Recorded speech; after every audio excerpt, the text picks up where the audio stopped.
Thank you, Philadelphia.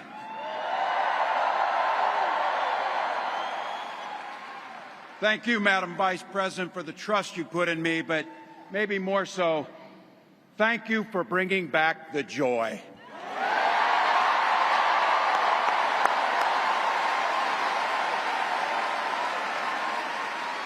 I'm thrilled to be on this journey with you and Doug, this incredible journey. And Pennsylvania, I know you know this, but my God, what a treasure you have in Josh Shapiro.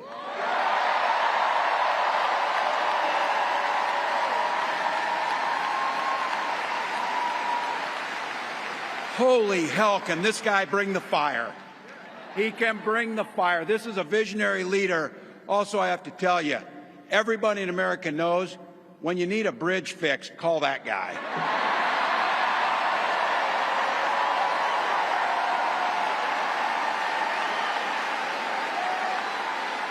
And I think sometimes we forget, and you see people a little one-dimensional, but seeing a guy who cares so deeply about his family, a man with compassion, vision, and I'll have to tell you this, I know this from experience, there is no one you would rather go to a Springsteen concert in Jersey with than him, than that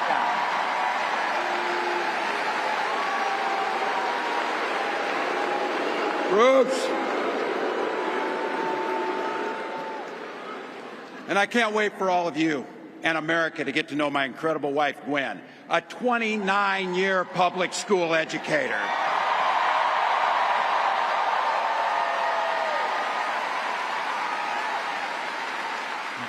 Don't ever underestimate teachers.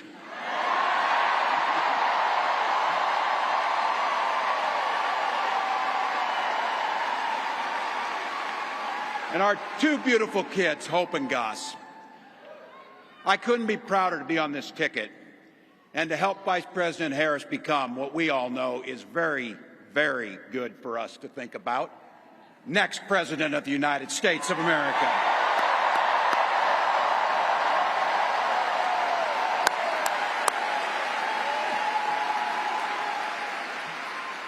From her first day as a prosecutor, as a district attorney, Attorney General of the great state of California, a United States Senator, and Vice President of the United States.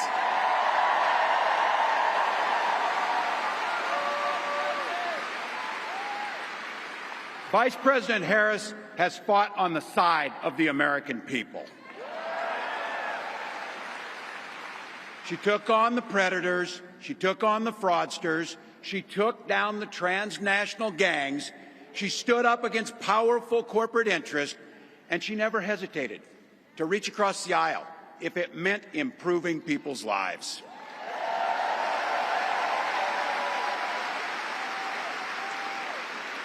And I want all of you to hold this, and don't ever underestimate the power of this. She does it all with a sense of joy.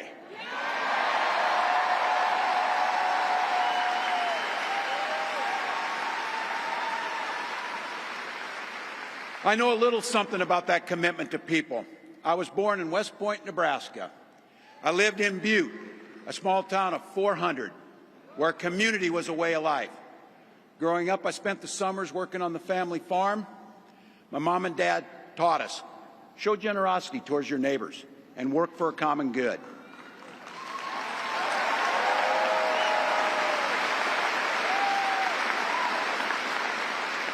My dad served in the Army during the Korean War, and with his encouragement, at 17, I joined the Army National Guard.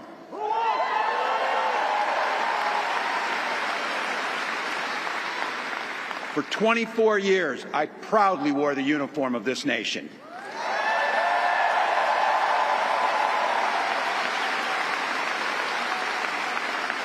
The National Guard gave me purpose.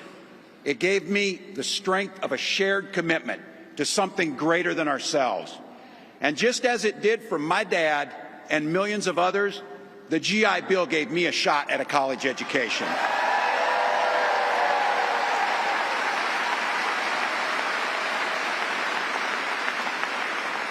My dad was a teacher. My brothers and sisters and I followed in their footsteps. 3 out of 4 of us married teachers. What we do. For nearly 20 years, I had the privilege of teaching high school social studies and coaching football.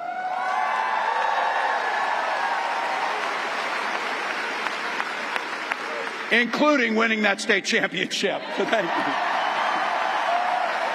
Don't ever close the yearbook. Don't ever. But it was my students. They encouraged me to run for office. They saw in me what I was hoping to instill in them, a commitment of common good, a belief that one person can make a difference. So in 2006, I took a leap and I ran for Congress.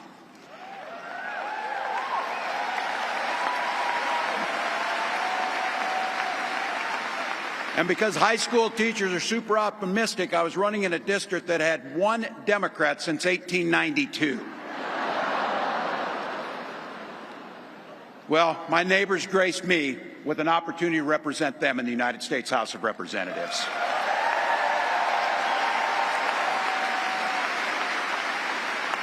I'm proud of the work we did there together. I worked across the aisle on veterans issues, on agriculture, and on ways to grow rural economies. I learned the art of compromise without compromising my values.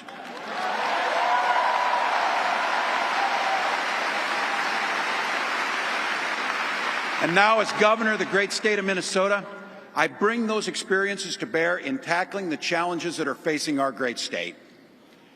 Minnesota's strength comes from our values, our commitment to working together, to seeing past our differences, to always being willing to lend a helping hand.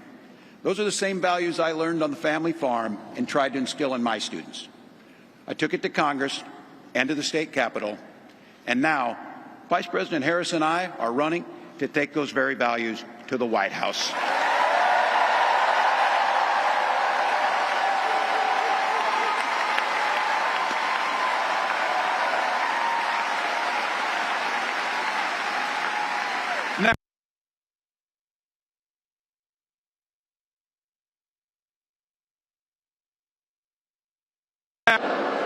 First of all, he doesn't know the first thing about service.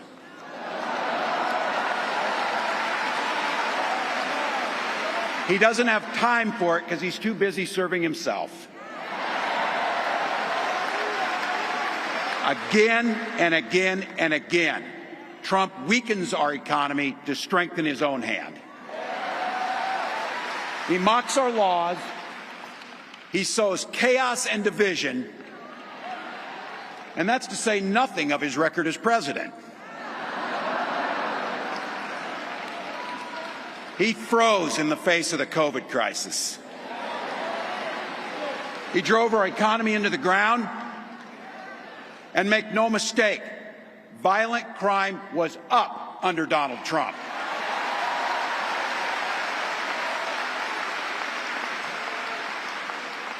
That's not even counting the crimes he committed.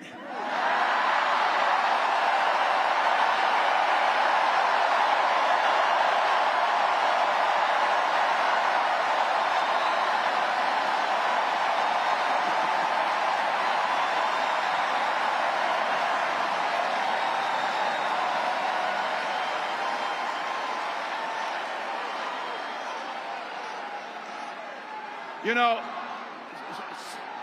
some of us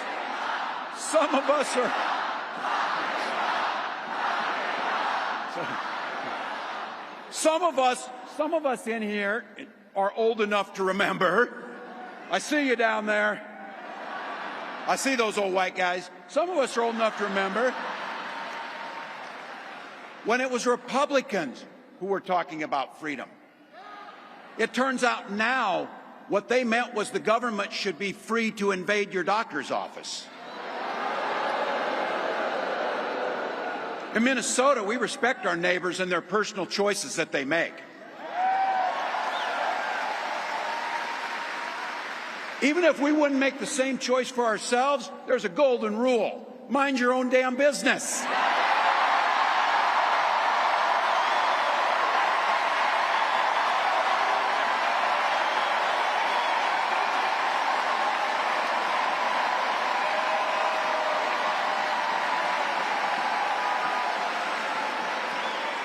These guys are after my heart chanting, mind your own damn business. That feels good, so thank you. Look, that includes IVF, and this gets personal for me and my family. When my wife and I decided to have children, we spent years going through infertility treatments. And I remember praying every night for a call for good news. The pit in my stomach when the phone rang, and the agony when we heard that the treatments hadn't worked. So it wasn't by chance that when we welcomed our daughter into the world, we named her Hope.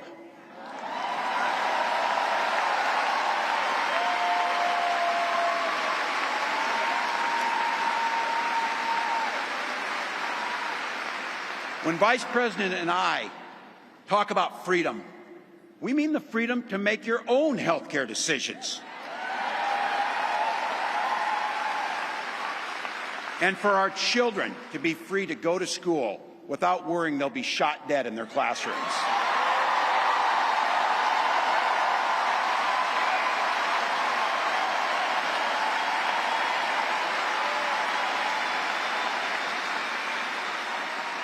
By the way, as you heard, I was one of the best shots in Congress, but in Minnesota, we believe in the Second Amendment, but we also believe in common sense gun violence laws.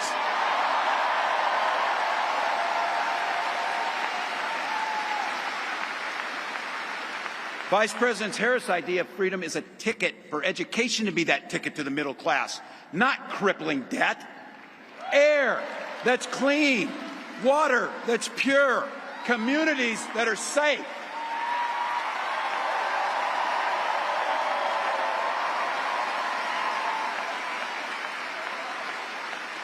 A place where we settle our political differences not through violence, but with our votes.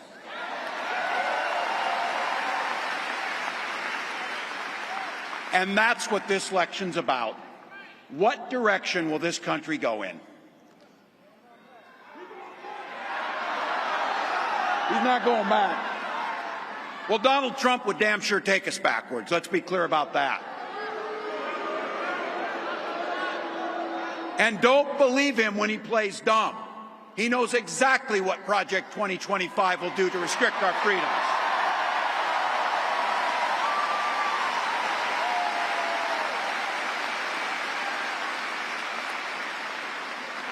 To rig the economy to help the super rich. If Trump gets a chance to return, he's going to pick up exactly where he left off 4 years ago. Only this time, it will be much, much worse. Raising costs on middle-class family. He will repeal the Affordable Care Act, no doubt about it. He'll gut Social Security and Medicare. And when somebody tells you they believe him. He said he'd ban abortion across this country, and he'll do it, whether or not Congress is there or not. Donald Trump's not fighting for you or your family. He never sat at that kitchen table like the one I grew up at, wondering how we were going to pay the bills. He sat at his country club up in Mar-a-Lago, wondering how he can cut taxes for his rich friends. And I got to tell you, his running mate shares his dangerous and backward agenda for this country.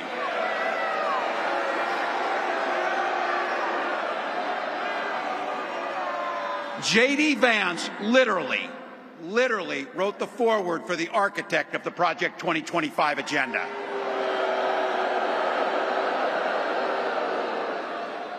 Like all regular people I grew up with in the heartland, J.D. studied at Yale, had his career funded by Silicon Valley billionaires, and then wrote a bestseller trashing that community. Come on!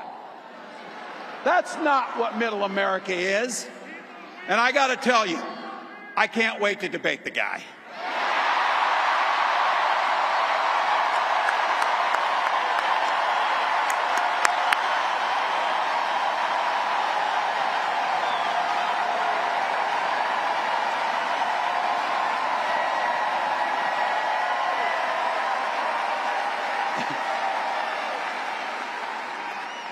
That is, if he's willing to get off the couch and show up. So. See what I did there?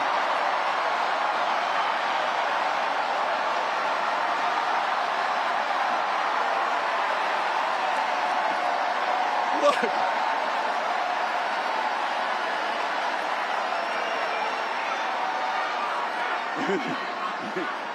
I got to tell you, pointing out just an observation of mine that I made. I just have to say it. You know it, you feel it. These guys are creepy, and yes, just weird as hell. That's what you see. That's what you see.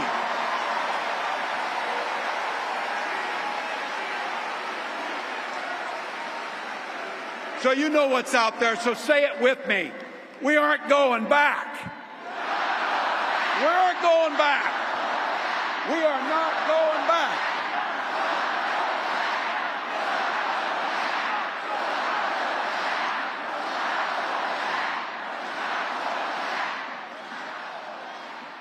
So we got 91 days. My God, that's easy. We'll sleep when we're dead.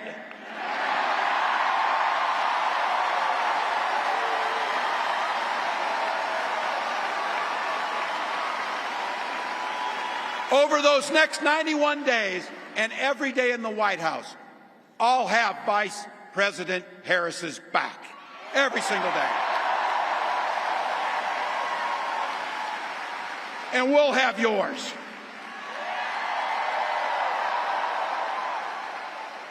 You know how this works. We can't do it alone. We need you, each and every one of you.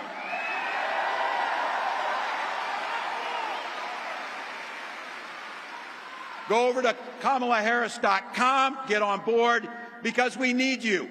Freedom to make our own choices. This leader, this compassionate, careful, joyous leader believes in each and every one of you.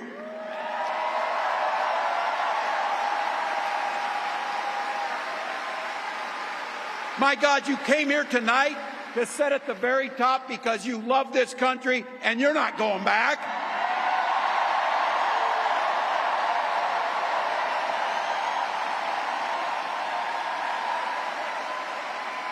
She believes in the opportunity for every single person to join the middle class.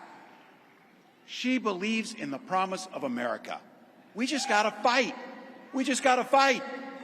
Because as soon-to-be President Harris says, when we fight, we win.